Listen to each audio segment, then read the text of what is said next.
오늘 말씀 요한복음 21장 15절로 17절의 말씀입니다. 속절 말씀이니까 15절 제가 봉독하고 16절은 여러분이 봉독하시고 17절은 함께 읽도록 하겠습니다. 그들이 조반 먹은 후에 예수께서 시몬 베드로에게 이르시되 요한의 아들 시몬아 내가 이 사람들보다 나를 더 사랑하느냐 하시니 이르되 주님 그러하나이다. 내가 주님을 사랑하는 줄 주님께서 아시나이다. 이르시되 내 어린 양을 먹이라 하시고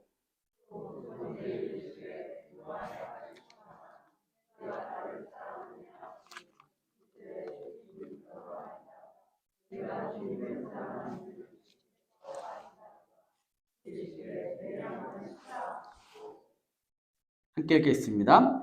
세 번째 이르시되 요한의 아들 시몬아 내가 나를 사랑하느냐 하시니 주께서 세 번째 내가 나를 사랑하느냐 하심으로 베드로가 근심하여 이르되 주님 모든 것을 아시오매 내가 주님을 사랑하는 줄을 주님께서 아시나이다. 예수께서 이르시되 내 양을 먹이라. 아멘.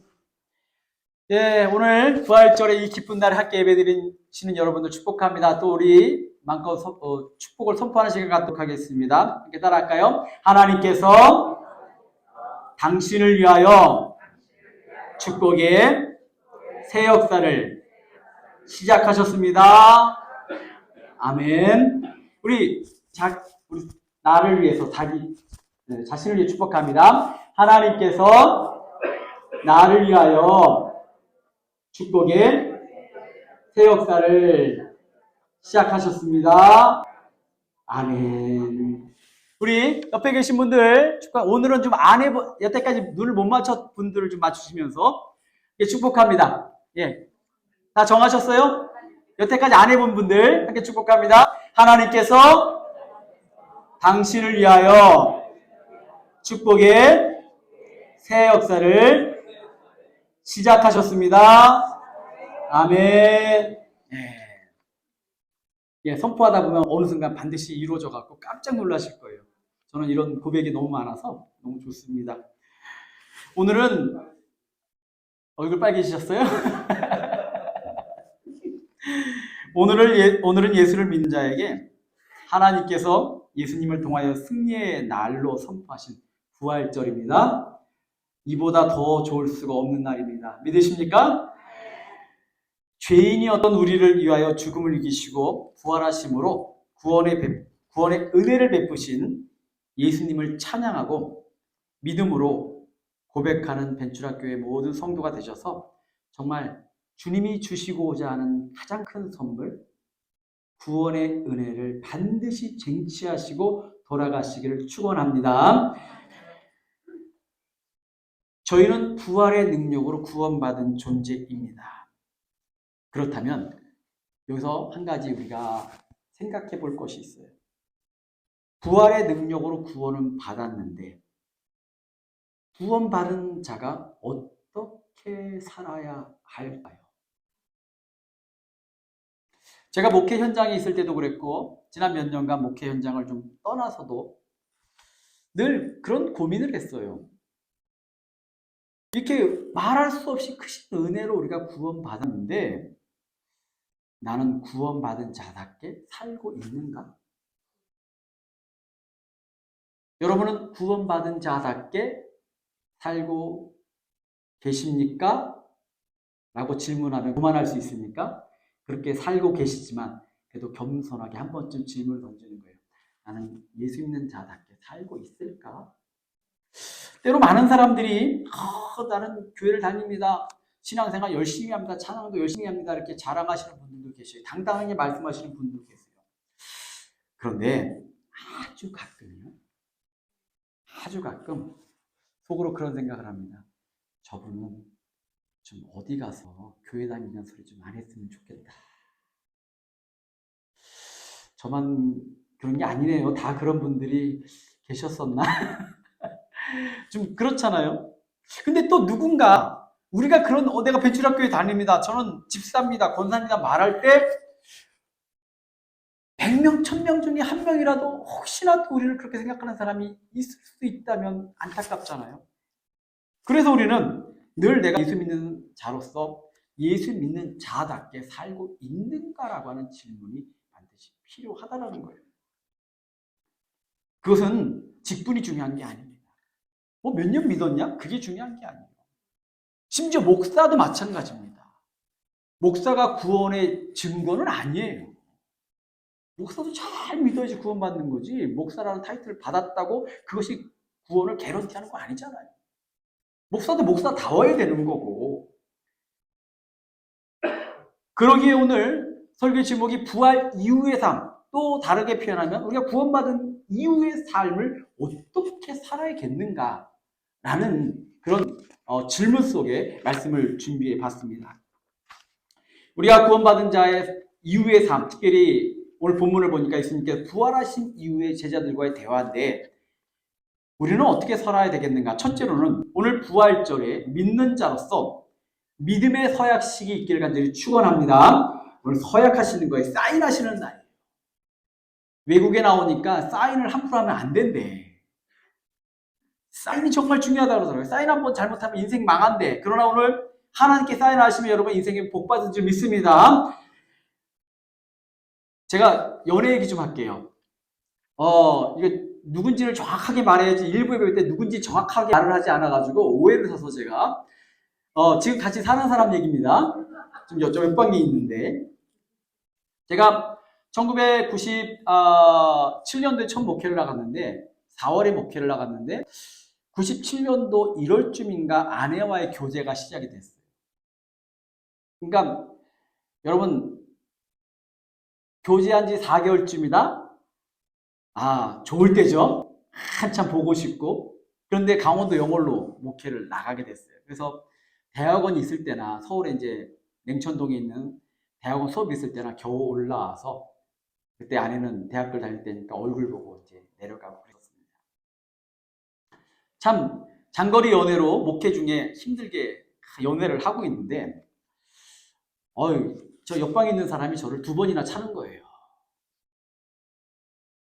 뭐 너무 당연하게 여기시는 것 같은데 제가 차인 게 첫 번은 차였는데 뭐 그렇게 그냥 얼마 되지 않아서 다시 연결됐고 만나게 됐는데 2번째는 좀 시리어스하게 결별을 통보받았습니다. 그만 만나자, 헤어지자. 이게 시골 목회를 나가서 받는 압박 중에 하나가 선배 목사님들, 감리사님이 총각 목회를 하니까 맨날 결혼하라고, 언제 결혼하냐고 그러는데 꼭 결혼이기 전에 사랑하는 사람과 이제 그렇게 했는데 갑자기 헤어지고 나니까 정말 마음의 상처가 크더라고요. 그래서 나름 시련의 아픔을 겪고 있는데 그 소문이 나니까 선배 목사님들이 바로 전화가 오는 거예요. 그때 전도사 때인데 유전사 마음 정리됐어? 너 정리만 되면 내가 바로 연결시켜줄게. 바로 중매를 쓸 테니까 걱정하지 마. 그래서 아직이요 그랬더니 야 뭐 그렇게 오래 끌어. 나 같으면 일주일이면 정리돼. 그래서 속으로 야 무슨 일주일에 끌어. 연애를 어떻게 했길래 근데 그 다음에 선배가 또 전화가 왔는데 이 마음의 정리가 안 되는 거예요. 했더니 선배가 바보 같은 놈이라고. 근데 그때가 12월쯤에 그런 이별 통보를 받고 12월 달인데 시골에서 목회를 하면서 12월 달에 20일 특별 새벽 기도회를 했어요. 새벽에 앉아서 기도할 때마다 하나님 다시 만날 수 있게 해달라고. 뭐 누구는 일주일이면 된다 하지만 전 정리가 안 돼요.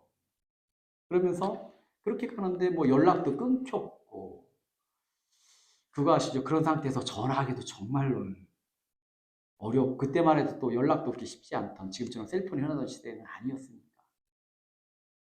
그렇죠? 겨우 연락할 수 있는 방법이 그 댁으로 전화를 해서 통화를 해야 되는데 본인이 뭐 식구들이 있는데 딴 사람이 받으면 또 어떡해요. 그러니까 그럴 수도 없는 거고 한참 마음 아프면 지나가다가 1월이 됐습니다. 1월이 됐는데 아내가 이천에 있었는데 제가 이천에 갈 일이 생겼어요. 이제 지금은 코로나 때 코로나 걸리시고 갑자기 고인이 되셨는데 저를 정말로 목회자로 사랑해 주셨던 김미호 권사님이라는 분이 이분이 육체적으로 큰 문제가 있는데 그걸 정확한 병명을 모르겠지만 온몸에 검은 반점이 이렇게 울긋불긋 돼 있어가지고 정말 이렇게 마음에 큰 상처를 갖고 사셨고 정말 그래도 결혼해서 사시는데 그분의 기도 제목이 자녀들에게 유전되지 말라 그렇게 기도하셨는데 안타깝게 두 자녀에게도 유전이 됐어요. 하나님만 믿고 사시는 분이세요. 그리고 그분이 남편이 덤프트럭 운전하시는데 덤프트럭이 넘어가면서 그때 어떻게 제가 영적으로 깊이 서로 기도할 수밖에 없었던 그런 속에서 그래서 참 많은 순간 사랑해 주셨고 목회 받을 때 가운도 해 주셨고 늘 때마다 저를 위해 기도해 주셨던 분인데 몇 해 전 코로나 때 돌아가셨고 제가 너무 많이 아팠던 적이 있어요. 근데 그분이랑 만날 일이 있었습니다. 그래서 약속 날 이천을 향해서 차를 타고 딱 가고 있는데 권사님이 전화가 온 거예요. 전사님, 저 오늘 못 나가요? 그러면. 아니, 선생님, 나 출발했는데 못 나오시면, 갑자기 못 나오시면 어떻게 해요? 그랬더니, 아니, 제가 못 나가는데 누가 나와요? 예? 무슨 소리예요? 그랬더니, 이 권사님이 저희 두 사람을 사랑하셔갖고 헤어진 걸 아시고 약속을 이중으로 잡으신 거예요. 저대로 잡고, 식사한 대로 잡아서 한날 한시에 잡아놓고 당신은 그날 안 나오시기로 해놓고 그래서 지금도 기억이 나는 게 이천에 그 2층 커피숍에 가보니까 아내가 커피숍에 이렇게 앉아 있더라고요. 2층 이렇게 목만 보여. 근데 헤어진 지 몇 개월 만에 이게 올라가서 딱 이렇게 만나야 되는데 얼굴 보면 도망갈 것 같기도 하고 두렵고 떨리는 마음에 어쨌든 다시 만나서 그때 한 8시간을 얘기를 했나. 긴 시간 얘기를 하고 그러면서 이제 마지막 그때까지 결론이 안 나는데 마지막 이제 헤어질 때 오늘 헤어지면 진짜 끝이다. 근데 거기서 이제 아내도 헤어지자 했지만 저에 대한 마음이 다 없어졌던 건 아니었나 봐요. 근데 이제 그래서 그 길로 다시 교제가 시작이 됐고 그해 결혼을 해서 이제 26년째 살고 있습니다. 제가 그런 과정을 생각할 때마다 이런 게 있는 것 같아요. 사랑하는 마음, 연애하는 마음과 결혼하는 마음은 다르다. 맞나요? 같은가요? 전 좀 다른 것 같아요. 사랑해서 결혼하는 거 맞는데 사랑하는 것과 결혼하는 조금은 뭔가 피차간의 어떤 확고한 믿음? 사랑을 뛰어넘는 그 믿음이 반드시 필요하지 않을까라는 생각이 듭니다. 저는 그래서 어쨌든 그 일을 통해서 제 아내가 저에 대한 확신을 얻고 같이 그의 결혼을 했는데 그 마음에 서약을 결혼식 때 그 마음을 담아서 서약서를 하죠. 하나님과 주의하시는 목사님과 성도님들과 가족들 앞에 서약식을 해요. 그때 서약식은 제가 현재 갖고 있지는 않지만 요즘 서약식 있길래 한번 제가 찾아봤습니다. 세상에서 가장 소중한 그대를 남편으로 맞이합니다. 함께한 날보다 앞으로 함께할 날이 더 많으면 행복합니다. 진실한 눈빛, 해맑은 웃음, 한마디 말에도 따뜻한 배려가 있는 당신, 그런 당신을 존중하는 아내가 됐습니다. 나의 이야기를 마음으로 들어주고 든든한 울타리가 되어준 당신, 당신이 곁에 있음에 언제나 감사하는 아내가 되겠습니다. 어떤 어려움도 헤쳐나갈 것을 다짐하며 지금 이 마음 그대로 영원히 함께할 것을 참석하신 여러분 앞에서 맹세합니다. 이 결혼 서약식 좀 손발이 오글거리는데 어쨌든 하나님과 성도 앞에서 공동체 앞에서 서약하는 건 굉장히 중요해요. 서로 간에 대한 믿음이고 약속이고 선포죠. 저는 오늘 이 결혼 서약서 관점에서 본문을 좀 다시 보게 됐어요. 본문을 보니까 예수님께서 베드로에게 3번을 같은 질문을 합니다. 내가 나를 사랑하냐? 내가 나를 사랑하냐? 내가 나를 사랑하냐? 같은 질문을 하도 하니까 베드로가 나중에 17절에 보니까 걱정할 정도로 왜 이렇게 같은 질문을 또 하시지? 하시지? 베드로라는 사람은 어떤 사람입니까? 3년간을 제자로서 함께했던 존재입니다. 12명의 제자 중에 가장 듬직한 제자죠. 그는 무엇보다 주는 그리스도시요 살아계신 하나님의 아들이시니다. 마태복음 16장 16절 고백함으로 말미암아 예수님께서 그 고백 위에 교회를 세우시겠다라고 하는 정말 엄청난 축복을 받은 그런 존재예요. 그러나 동시에 그렇게 믿었던 제자가 예수님께서 십자가에 달리신 고난의 길을 갈 때는 어떻게 했습니까? 예수님을 3번씩이나 부인했죠. 사랑하는 마음과 결혼하는 마음이 좀 다르다고 하는 것처럼 예수를 분명히 믿었으나 정말 변치 않는 믿음으로 주님 올리 주님만을 바라보는 그 마음과는 조금 다른 삶을 살았던 게 바로 베드로예요. 그런 베드로에게 예수님께서 질문하는 겁니다. 네가 나를 사랑하느냐? 네가 나를 사랑하느냐? 네가 나를 사랑하느냐? 오늘 이 말씀에서 내가 나를 사랑하느냐라고 하는 그 사랑이라는 두 단어를 믿음으로 바꿔볼게요. 내가 나를 믿느냐? 한번 이 질문을 여러분을 향한 것으로 한번 생각해 보겠습니다. 한번 스스로에게 묻자. 내가 나를 믿느냐? 예수님께서 지금 던지시는 질문입니다. 부활절에 지금 예수님께서 여러분들에게 묻고 계셔요. 내가 나를 믿느냐? 이제까지 제자로서도 살았고 배신자로서도 살았지만 이제 최종적으로 예수님의 질문 앞에 베드로가 서약을 하는 겁니다. 예, 제가 예수님을 사랑합니다. 제가 예수님을 믿습니다. 저는 그래서 이 본문을 요한복음 21장 이 본문의 말씀은 믿음의 서약서라고 제가 이름을 지어봤어요. 그래서 여러분들 요한복음 21장 숫자를 잊어버리셔도 맞아 거기에 베드로가 예수님이 믿음의 서약을 했어 라고 하는 이 단어만 기억하셔도 저는 설교에 성공한 거예요.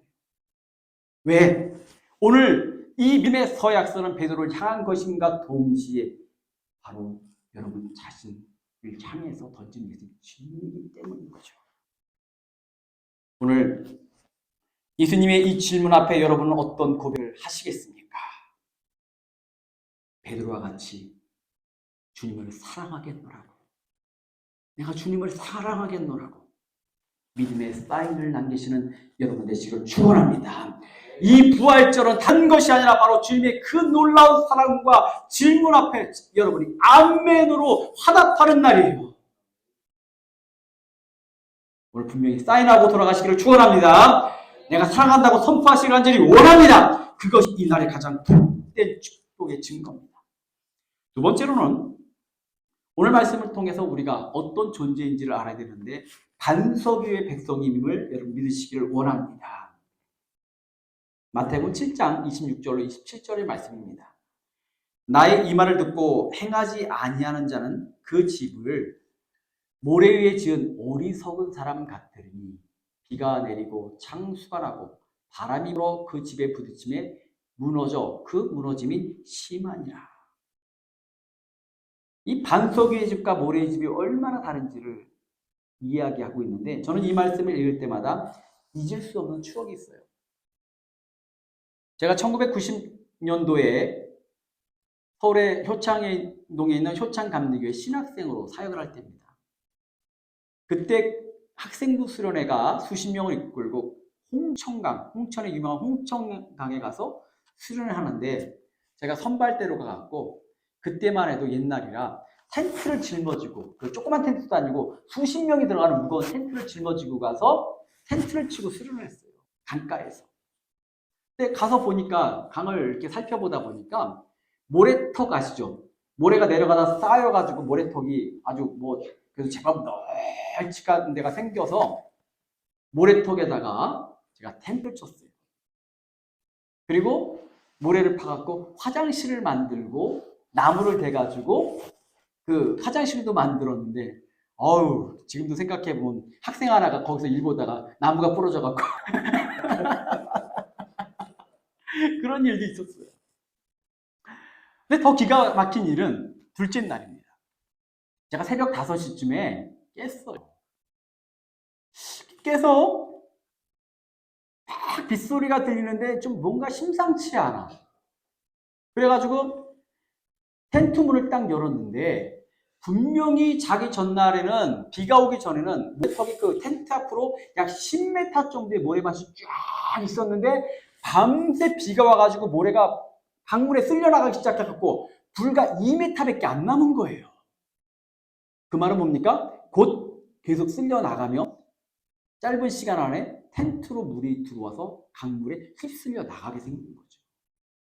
좀 더 심하게 말하면 다 죽게 생긴 거예요. 야, 일어나! 막 깨워가지고 선생님들하고 목사님하고 다 해가지고 텐트를 막 걷고 소지품을 해가지고 그 근처 다른 교회 왕성장로교회가 수련회를 하는 곳에 가가지고 겨우 피난민이 돼갖고 왕성장로교회가 주는 밥 한 끼 먹으면서 겨우 생명을 살렸던 적이 있는데 아마 제가 안 깨어났으면 1990년도 여름에 KBS 뉴스에 제가 나왔을 거예요. 광물에 수련회 갔다가 뭐 몰살을 당했다. 제가 수십 명을 살린 사람입니다.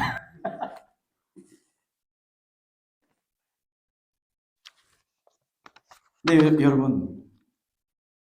요즘 비가 내리는 시절을 살고 있다는 생각이 듭니다. 제가 목회자로 살다가 최근 몇 년간 여러분 잘 아시다시피 일을 했는데 참 짧은 시간임에도 불구하고 참 많은 일들이 일어났어요. 코로나로 인한 어려움은 기본이었죠. 그 기간 동안. 제가 사업을 시작했던 2011년 11월에는 2011년 11월 달에는요. 제가 사는 그 지역에 100년 만에 홍수가 났어요. 미국 국경 넘어 베이커 마운틴이라고 하는 산 근처에 있는 댐이 무너져서 저희 동네 쪽으로 다 몰려오면서 어떤 일이 벌어졌냐면 사진을 좀 보여주실래요? 제가 사는 동네요, 저기 숲하고 주택가고 그 사이에 고속도로가 있는데 고속도로가 다 물에 잠겨버린 거예요. 수천 명이 피난민이 됐습니다. 고속도로 타고 제가 일하는 곳에 갔는데 물이 잠겨갖고 고속도로가 끊겨서 2주 동안 물이 빠질 때까지 2주 동안 꼼짝을 못해갖고 가게에서 먹고 자면서 피난민 생활을 했어요.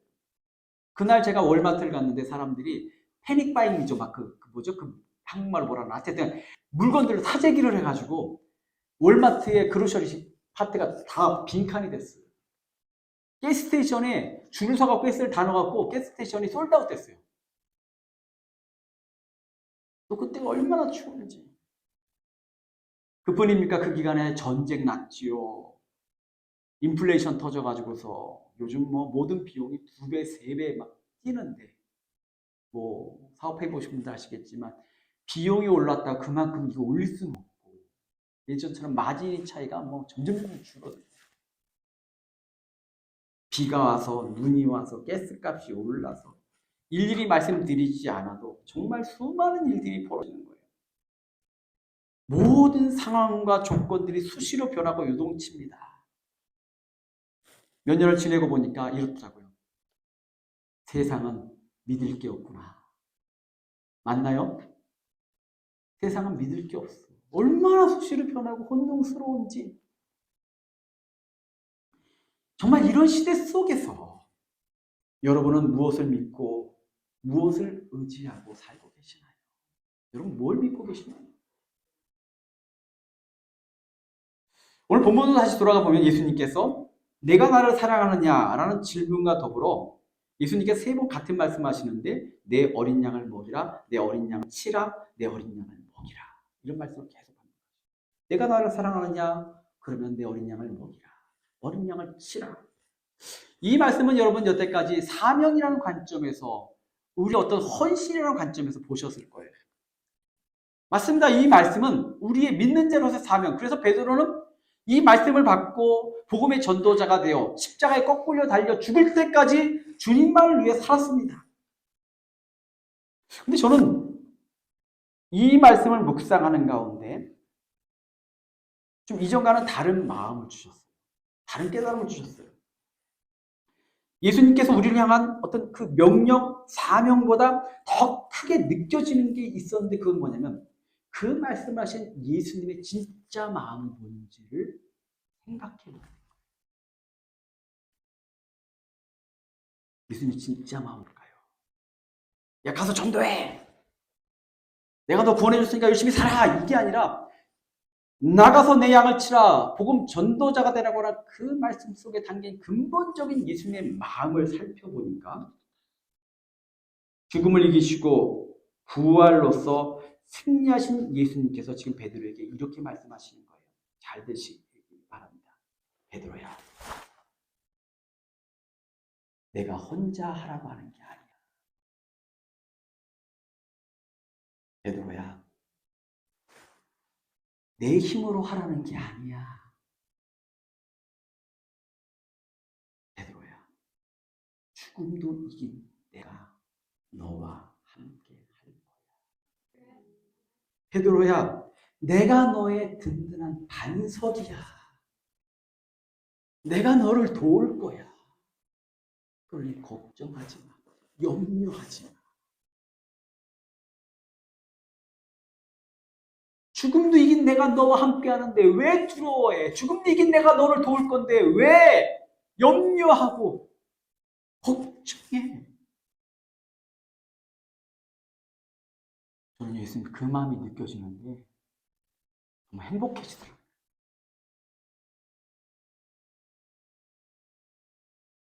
인생이 살다 보면요, 참 어느 순간 혼자 같잖아요. 다둥거려도 안 될 때가 많고, 더구나 이민생활이라는 게 어떻습니까?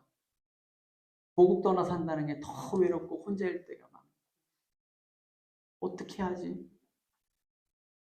아이고, 언어도 안 되는데 때로는 영어로 씨름을 해야 될 때가 있고, 문화가 다르고 환경이 다른데 그 상황마다 넘어가려고 할 때마다 힘들고 어렵고 그랬던 제 마음속에 예수님의 마음이 내가 같이 한다니까. 내가 너를 도와준다니까. 너 혼자 있는 게 아니야.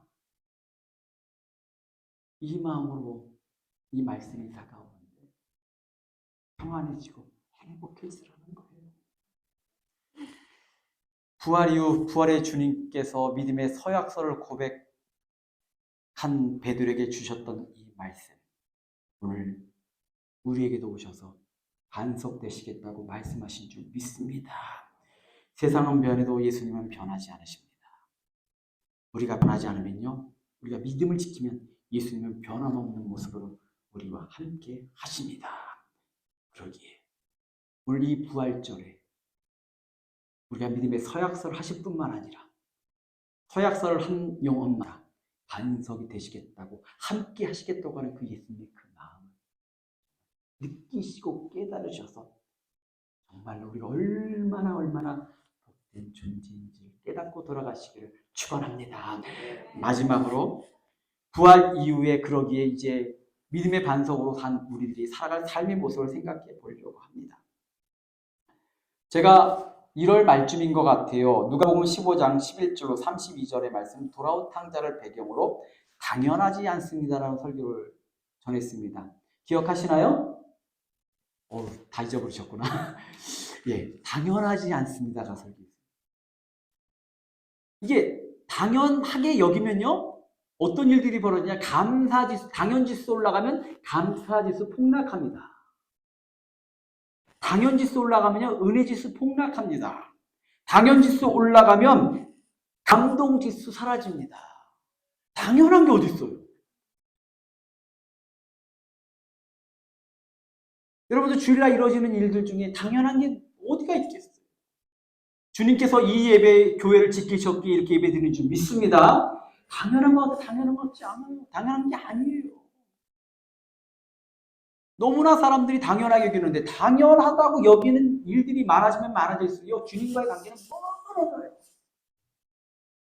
하나하나를 볼 때마다 주님의 은혜구나. 누군가 나를 위해서 기도했구나.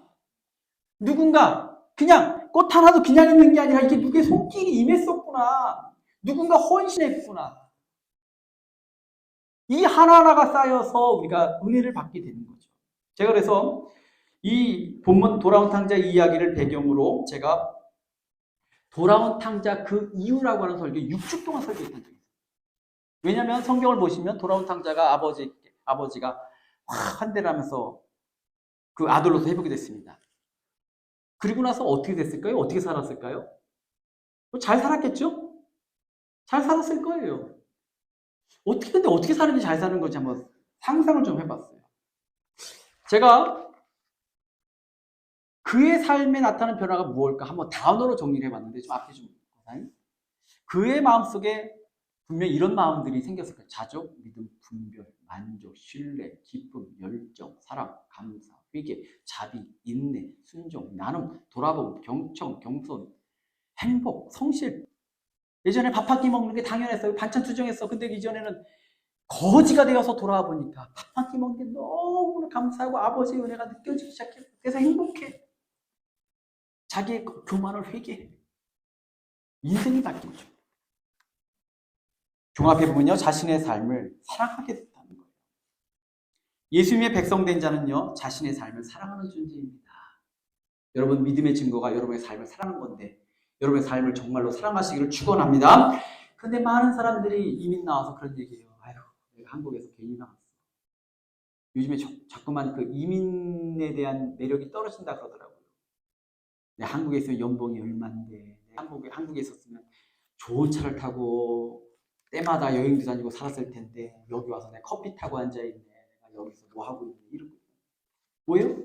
자기 삶에 불평과 불만이 가득한 거죠. 행복할 수가 없는 거예요. 근데 안타까운 거죠. 그래서 저는 이렇게 믿습니다. 우리 믿는 사람은요, 이런 고백을 해야 돼요. 한번 따라할까요? 지금이 내 인생의 최고의 순간입니다. 아멘. 지금이 최고인 거예요. 돌아온 탕자처럼 자신의 삶과 화해하고 변화되면요, 지금이, 오늘이, 이 순간이 행복한 거예요. 지금 그냥이 아니라 우리는 최고의 교회와 교인들과 더불어 예배드리는 줄 믿습니다. 더 크고 좋은 교회 있어요. 압니다. 화려한 교회 있습니다. 그러나 적어도 내게는 이 벤투자교회 최고의 교회가 되는 줄 믿습니다. 세상에 많은 사람들이 있습니다. 그러나 지금 우리에게는 하나님이 허락하신 함께 예배드리는 우리 성도들, 권사님, 집사님, 장로님이 우리 모인 성도가 이 세상의 최고의 존재예요. 믿으십니까? 이 믿음이 적으면 약간 염려가 되는 거예요. 최고예요. 그래서 우리 서로 인사합시다. 서로 보면서 함께 인사 좀 해요. 함께 하셔서 고맙습니다. 사랑합니다. 여기 한 번만 더 볼게요. 함께 하셔서 고맙습니다. 사랑합니다. 내 인생 최고의 순간에 더불어 예배드리는 이들로 인해서 더 최고가 되기 때문에, 이게 부활 이후를 사는 성도의 삶이 돼야 돼요. 서약을 하고 하나님이 함께 하시면 내가 얼마나 복되고 행복한 삶을 사는지, 여러분들 오늘 이 기쁨으로, 이 부활절에 결단하시고 서약하셔서 이 믿음으로 살아가시는 여러분 되시기를 축원합니다. 기도하겠습니다. 살아계신 아버지 하나님, 감사를 드립니다. 부활절에 나와 예배드리는 신령들마다 오늘의 말씀을 기억하게 하시고 오늘의 말씀대로 살아가게 인도하여 주옵소서. 특별히 오늘 성찬을 임할 때 믿음의 서약서를 행하는 모든 성도 되게